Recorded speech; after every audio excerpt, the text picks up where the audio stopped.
Siyabingela kakhulu kuma followers and Transformation Live. Kuyintokozo kakhulu bafethu ukuthi ngiphinde ngibe nani namhlanje. Ngiyazi ukuthi abanye benu bayabuza ukuthi ubani lo bhuti. No bhuti sokwaba khona kakhulu la Transformation Live. Sisebenzisane kakhulu nomfowethu. Sizama ngayo yonke indlela ukuthi sinichazele ukuthi what is happening behind those long halls. Elapha emzini omkhulu la abanye bathi isewesivile. Ejele nakwamanye amajele ahlukahlukene bazokhumbula abafowethu ngiye ngaba nabo ukuthi ngiye ngaveza nje kancane ngathi elaborator kakhulu ukuthi indoda ayiboshelweni kwakwenze njani ababengekho indoda ihlale ejele egwetshwe iminyaka u25 years so kule minyaka u25 ngihlale iminyaka engaphezulu kuka 15 years kuyona and bafethu nizokhumbula ukuthi ngathi ukunipha nje inkinga umuntu abhekana nazo ngaphakathi ngoba ama challenges esibhekana nawo kuleya ndawo maningi kakhulu sokhumbula futhi ukuthi kaniqinisekise ukuthi lo bhuti omphambi kwenu uyishayile inombolo and njengoba eyishayile akayishanga nje walapha phansi uyishaye wazofika lapha phezulu nganivezela ubungozi bayo ukuthi uma uyibukela kude uyibuka injengento enhle but once why engage naye it's where uthola khona ukuthi iyona ejike ngelinye ilanga icindezele futhi engagcini kwenza ugcina ungaphumanga ngesikhathi ekufanele ngabe uphuma ngaso ejele ngaphakathi ziningi izinto engakhuluma ngazo indlela iboshwe iphatheka ngayo indlela iboshwe ehlukumezana ngayo indlela egwazanwa ngayo emajele ahlukahlukene but engakunothisa nje nengaqinisekisa ukuthi bengihlezi ngizwa kuthiwa khona indawo ekuthiwa isihogo kaSathane hayi bafowethu ijele isihogo sangempela angicabanga ukuthi ikhona indawo ebhedayo nebolile neshintsha ingqondo yomuntu ishintshe ekade right agcine wrong njengaleyana ayikho indawo ekwenza ukuthi uyisole each and every second njengejele njengoba ngikhuluma nanje njengamanje amaningi amajele asavaliwe abavulelwe bazovulelwa mhlambe lo 30 minutes or i-hour babuye bavalelwa ngaphakathi uyacabanga nje bakushisa kanje ukuthi kunabafethu ngaphakathi abavalelwe kunabafethu ngaphakathi kumanje abahlukumezekile kunabafethu njengamanje abanenhliziyo encane uthola ukuthi izolo ebusuku mhlawumbe udlwenguliwe or kulalwe naye ekhonjwe ngasamething engenayo into azoyenza wagcina erayphekile wagcina elaleni nesinye isiboshwa and lokho akwenzeki ngoba abantu bethanda ziningi izinkinga esibhekana nazo ngaphakathi ejele kuyalanjwa bafethu ngaphakathi ejele njengoba suke siboshiwe sibaningi siphiwe emakhaya ahlukahlukene imajority eyiboshwa vele iphiwe emakhaya angathathi lutho emakhaya ahluphekayo zifew iziboshwa ukuthola ukuthi ziboshiwe emakubo ku right yes zona zikhona but azidluli lezi eklushe kwa emakhaya so izona lezi ezigcina uthola ukuthi ayisakwazi ukuphila ngoba azibinalutho ejele isuke seyithembele kwezinye iziboshwa zithole seyihlukumezeka zithole seyiqoma ezinye iziboshwa umuntu adezaze eindoda ayithu esewumfazi ngaphakathi sizokhumbula abafethu ukuthi ngakhuluma ngathinta futhi ukuthi yes sikhona isikole ngaphakathi ejele zikhona izinto engakwenza ukuthi ushintshe ube right before nje bafethu siqhubeka nje kakhulu I think kubalekile ukuthi umbukeli abe nayo iclue ukuthi lo bhuti ngoba mina ngiyaqala ukumbona okay bakhona sababambona kwakwenzakaleni bafethu impilo yayinzima ukukhwela elokushini ukhula ungenayo guidance ukhula ekhaya eliJacken House ukhula emzini othi nombuye esikoleni awubuza ukuthi i-homework unikeziwe ulambile usuthi nje you understand mina ngikhule empilweni enjalo mina ngikhule ngoDecember ngineshow ukuthi ekhaya ngeke ngize ngithengele umuntu izinto zika Christmas and thina sisakhula ngicabanga ukuthi zayibaleke kakhulu yes namanje isabalekile kodwa ngalezi ikhathi zethu ingubo za Christmas was everything and I think it's why impilo yami iqale ukurearrangeka uqala ukuyiphatha wengane ukhuliswa abantu aba-around abadala bonke bekukhulisa nge-influence yotshwala, bekukhulisa nge-influence yama-drugs. So ngibe ingane ekhula izenzela umathanda. I remember ukuqala kwami ukuganga nokuqala kwami ukutshontsha, ngangitshontsha isinkwa kwesinye isitolo kwakuthiwa ikakweyama ngasekhaya eMlazi. Nesinye kwakuthiwa ikaDuncan. Bengithi mangitshontsha nakhona angingatshontshi ngifihle. Ngoba ngangisayintwana, ngifike ngithathe nje isinkwa, ngibe umuntu engathi uyokhokha, ngibaleke. Ngingene kwesinye isitolo, ngithatha upholoni, ngufihle emasendeni, ngiphume. So uyabona ukuthi uqala kwami ukuganga, ngiqale ngoba kunesimo esikhona behind. And lento ihambe ngabona ukuthi awu mangitshontsha kuyenzeka kuba right ngiyadla. Yakhula-ke impilo nje injalo ukuthi okay ukuze umuntu abe nento right fayela ntshontshe, adayise, athole imali, fayela ntshontshe, adle. Kuhamba. Ngiyakhumbula umamncane wami epatanisile bandla ngomunye uDisemba engithengele isikhindi neskipa kukushasha. But inkinga ngangingenawo amateko amasha. So eyayingiphethe kabi into ukuthi okay uKhisimusi omnandi lo kumina ngizobe ngigqoka izinto ezintsha but amateka awekho. Ngizowathatha apha amateko. eMlazi kwakusanophepho kaV. Ngangithi njalo mangidlula kaV ngiwabuke lamateki eOlympic. Ngelanga ngathi ngeke namhlanje ngiyawantshontsha. Ngangena kaphepho ngaqonda ngqo nje kona. Afike ngawagqoka njengomuntu owalinganisayo nje kahle. Vele ngihambela ngeenyawo. Futhi babe nganginakile kaphepho ngoba le height umuntu wayesawushoti vele i-height anginayo. Niyangibona nje namanje. Ngwafasa amateko. Mangiqeda ukwafasa hayi nami ngiyibuke nje njengomuntu impela olinganisayo. Mangithi jab ngemuva ngithi ngiyabukisisa hawo. Abanginakile bonke abantu abasebenza la kaphepha. Ngibe umuntu engathi nje ngiyawezwa ngiyahamba. Ngitheme sengibuka sengiyofika ngasemnyango. Yabo ispeed engaphumba ngaso. Ngibaleka. Yazi indlela engabaleka ngayo. Ngabaleka mfowethu. Ngale ndlela yokuthi ngadlula ngisho ngasekhaya. Ngabaleka ngayo asha kokhona indawo kwakuthiwa yisemfongozi. Kusanehlathi sekwakhiwa imjondolo manje. Kusayihlathi ngangena khona ngacasha. Ngithi le nto ngayenza ngabo 11 emini. Ngaze ngaye ekhaya ngabo past 3. Nawo amateki emasha. Ngithi mhlawumbe ukuthi ngiyofika icala. Kanti bese ngizwa athi abangijaha kancane nje abantu bangiyeka ngendlela engangigijima ngayo. So uyacabanga ukuthi wona Khisimusi wami wokuqala engawu-enjoy. Ngigqoke ingubo ezintsha, ngigqoka amateki amasha. So it's why I realize ukuthi ukutshontsha kwenza izinto zibe lula, zibe possible. It's why I started umuntu ukuthi no, sengiyantshontsha-ke manje. Umuntu uqale kanjalo ukuganga. Saqala-ke santshontsha. Banabangani esitshontsha nabo. Then we end up siqala siba ama-TK. Ama-TK ila bafethu abangena ey'tolo bantshontshe iy'ngubo. Amajini kwakusadume kakhulu amajini, sashaya amajini, omajezi amabhola, iy'pedo kanjalo. Izona zinto ngaleso sikhathi ezayisa ntshontsheka kalula. Sabona ukuthi kuyantshontsheka ey'tolo. Workshop nje la besadumile, oDahwili besadumile. I remember sitshontshe santshontsha sa-upgrade ekutshontsheni. Saze saziwa ukuthi umuntu mefika koDahwili saqala saxoshwa kwathiwa anisangeni la. Ithiwa umuntu waqala washaya iy'ntaba. Sakhula ngokutshontsha ne-respect umuntu waqala wayithola because phela ngakhula ngihluphekela mina ekhaya. So uyacabanga kini manje hlupheka vele uthatheka kancane even kontanga noma kudlalwa nje into yakhe ayibikho serious but ngokukhula kweminyaka nangokukhula kokuganga sithe nje umuntu eseno-16 kanjalo yabo waqala wahlonipheka khona sengigqoka kahle iy'ngubo zokugqoka ngiyayintshontshela and ngitshontsha lezi abangathengelwa labantu abathengelwayo emakubo. Kuthiwa emakubo ziyabiza, mina ngiyayintshontsha ngiyigqoke. So umuntu waqala wa-respectwa, waqala umuntu wanentombi. Hawu kwamnandi uyabona.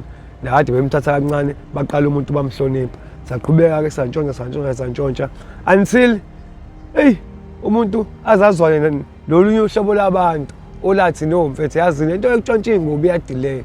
You understand? Ake sishaya amayadi manje sigqayeza amajalidi. Then we started ukugqeza amajalidi umuntu esahlala eChesterville. Sawagqeza amajalidi, sawagqeza amajalidi, kwasana ama-challenges, sawina, kwabheda. And inkinga eyenzeka umuntu ezekawota, I remember ngibuya eChesterville because ngiye ngasuka eMlazi ngayohlala eChesterville kaMasixaka. La esagqeza khona umuzi, kwafika amaphoyisa, kwabalekwa omunye wabangani bami wangena ku-Sellingport. Kanti amanje azodubula adubuleke afa. So i-case yami yokuqala eyayi-serious leyo. Ewakuduma ikhanda nakumina ngibona ukuthi sekufa umuntu phela la, you understand. So umuntu wamuva ubuyela eMlazi. eMlazi ngafika nga-upgrade abami nami ngafundisa abafethu ukuthi amajaji agqekezwa kanjani. Saqala sagqekeza around iDurban. I remember sigqekeza omunye umuzi okuwumuzi wesosha esavusa khona iy'bhamu. Savusa iy'bhamu kulo muzi wamasosha wesosha. That is the step engaqala ngaso futhi uku-owna my own gun. Ukuthi hayi manje senginesibhamu sami-ke nami manje, yabo? Kanti angiboni njengoba sengiphatha lesi sibhamu lizongibhora ijalidi. Ngibona ngathi manje ngigqekeza sesiney'bhamu bafethu isiqakezelane ifuseke. Siyabakhomba manje. Yaqala yashintsha empilo. Njengoba senza lezi zinto siyabhema. Sibhema iy'nsangu, sibhema ama-drugs, abanye babhema ingidi, abanye babhema i-cocaine, abanye babhema ithiki.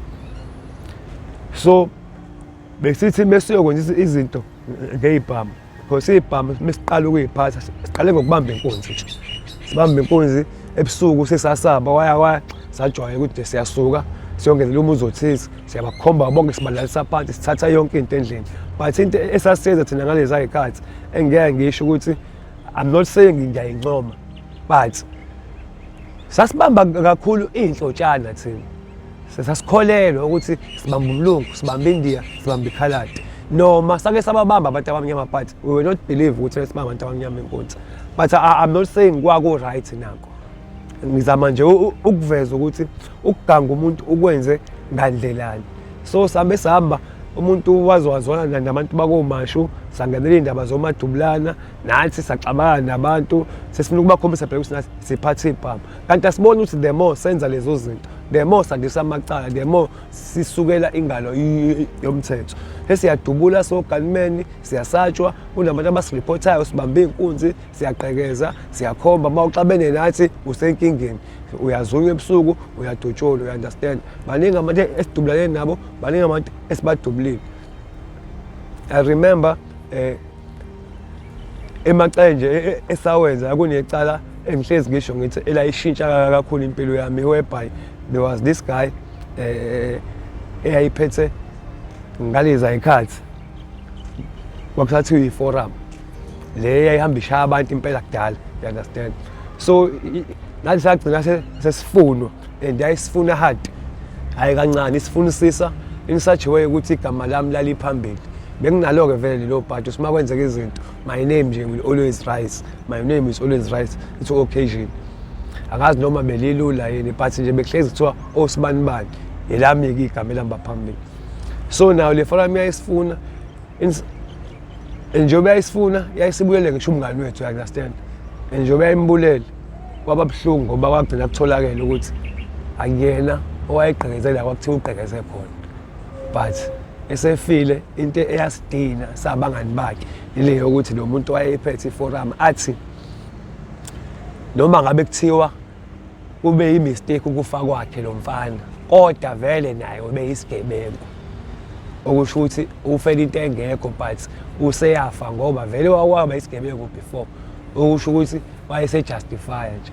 Wasidina-ke lokho nanokuthi kwenzeka vele umuntu usaphatha iy'bhamu still akayeki, usaganga, usabamba iy'nkunzi, useyeke ngisho ukufunda, useyeke nje izinto ey'ningi. Angisalali ngisho ekhaya, esihambe silala ey'ndaweni ey'ningi. Lapha ku-end up sahlangana nale ndoda ngelinye ilanga ebusuku, kwakhunjwana ngey'bhamu. Kwakuthi ngiyikhombe kuqala, yathi angishaye la, ngashaya ngo-1 ethangeni. Uyabona ukudubula umuntu owayephethe iforum kwakuyijayent lela lilide. Ngathi ngilithatha ngo-1 ngalibona engathi liyeza, ngalithatha ngo-2. ngathi liyeza ngalithatha ngo-3 ngalithatha ngo-4 lathi vu phansi. Khona intwana engangihamba nayo ngathi ayisesha le ntwana, ngathatha uwallet, ngathatha imali, ngathatha amagolide ayewafakile, yagqoke ne-ring, saphezulwa nama-ring, uyabo? Okay, sampe le nto ngiyenza shuthi sathi mesidlula sabonwa iforum, shuthi yayisibona siyiboni thina phansi njengoba isibona izwe kuqhumba isibhamu yasiyasibona dlula. Okay, ekuseni sekutholakala lo muntu udutshuliwe, lo muntu kanje iforum isuspecthe ukuthi abantu esibabonile la osibani bani esifunwe kanjalo sifunwe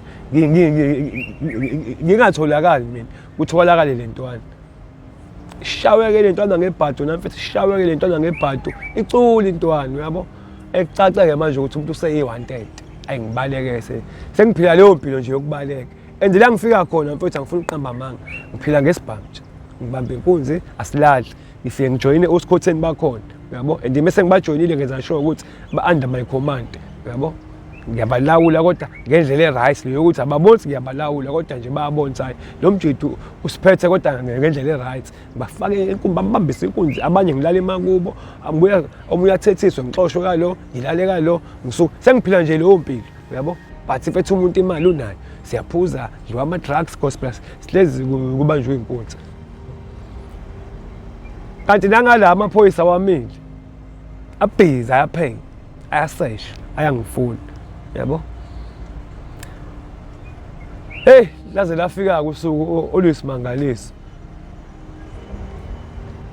Ngathi nje ngilele komunye umjondolo. Ngalahla nje ngafonela omunye omalume bami. Engangitshela ukuthi hayi lo inkalakatha le ngisho bangathini iyona ngeke ize wahlaze lutho. Ngayitshela ukuthi nguphi. Ukuthi yawahlaza kanjani angazi but nje mfowethu ngathi ngilele kwakuMonday. I remember kufike enye intwana ithi kimina yazi Siphiwe khona amaphoyisa agcwele la. Bengiphuma ngithi ngiyawalunguza lamaphoyisa ayimaningi wona but angakhombisa futhi ukuthi eze kumina. Kanti shuthi umalume wayelapho wavele wathi hayi nanki. Ngokuthi ngase ngaziyo ukuthi ngiyabaleka and ngiyadubula angiyeki nami. Shuthi avele athi awangijampisi awangiyeke. Yazi bethu ngawabona yabona uma usuzoboshwa futhi uyalahla. Yazi avele ashaya ngathi eyahamba. Njengoba eshaya ngathi eyahamba kanti khona asehlile ahamba ngeenyawo. Agqoke nje ingubo zawo anginake lutho vele. Endaweni ngisho ukuthi ala engingakhona direct. Uma efika swabuka ukuthi hayike ayasehambile kwa right.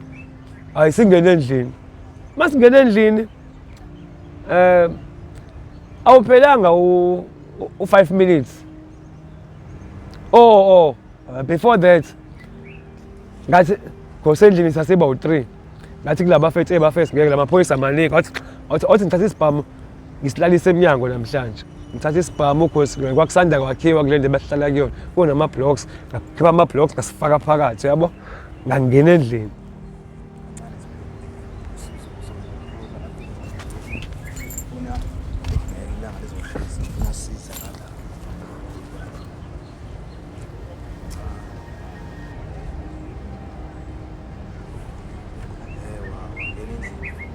Ngangena endlini uyabo awuphelanga u5 minutes ngisho ukuthi khosha eminyango uyabo ngizwe ukuthi hayi ngeke khona abantu abahamba la eminyango okukhulu futhi unganaki ngehlisa iTV ngitshela bafethu bafethulani ayisilalele yiwezwa ama footstep ehamba and ngendlela ehamba ngayo uyaweza ukuthi ahamba ngapha ngisukume ngithi awuthi ngiyovula ngathi ngithi ngiyayibamba nje ihe ngilesicapha yashinoke ko uba loyo vula amaphoyisa engivula ngivula abengena amabili ngaphakathi yabo ya sanibona amadoda kanjani uba uSiphiwe la ngithi mina kusho mina kuqala futhi ngoba mawulenzile icala uhlezi wazi ukuthi kuziwe ngawo kuphendule mina kuqala futhi ngithi hayi ayekho uSiphiwe la nguSiphiwe mina bese kuthiwa hoba lapha ayibazisho kanti njengoba ezobuza nje hayi akaze silima vele khona iphoyisa nje vele lomseshi la ngasekhaya elazi yonke into elingaziyo nje elingazi kahle elazi kahle ukuthi nami ngiyalazi yabo elingifunayo vele and ngiyazi ukuthi liyangifuna na likhona na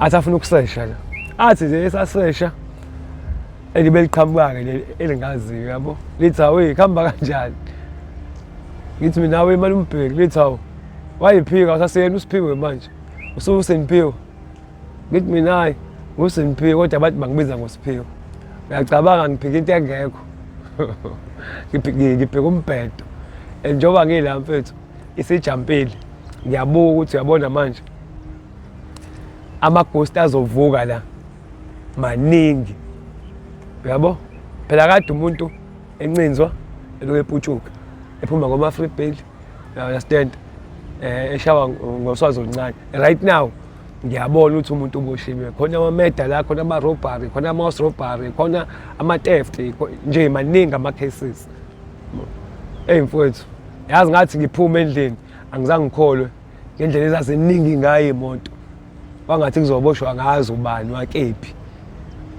kodwa-ke ngathi mese ngithola ukuthi yini beziningi kanje wathi ubheki into enza ukuthi amaphoyisa amaningi kanje mpewu indaba esikujahe kakhulu ubaleka esingakutholi umuntu uboshwa kanjalo and licala mfethu ngilihambe unyaka wonke no2 months ngili-attenda lokulihlehle because ibheli banginqabela ngangayithola ngazama i-appeal bail ngangayithola futhi nayo ngali-attenda lelicala for unyaka ney'nyanga eziwu-2 until lize liyangilahla ekungilahleni kwalo ngashawa nge-remind come tomorrow ngabuya ngakusasa la ngikweba 25 years so ukuqala kwami-ke lokho uku-introduce-eka ebhantintini ngoba esitokisini ngase ngikwazi vele for several times umuntu ungene kabuhlungu mfethu ebhantshini kubuhlungu ebhantshini ungena uyi-maximum ngoba i-maximum uqala ku-15 years kuyaphezulu kuba ngconywana uma-15 yabo uma-25 ufika kunomuntu ozofika usuhlale ngisho iminyaka ewu5 afike u15 aphinde ahlala aphinde akushiye usasejele wena and uyacabanga ngiyaqala ukugwetshwa la ngizogwetshwa iminyaka emingaka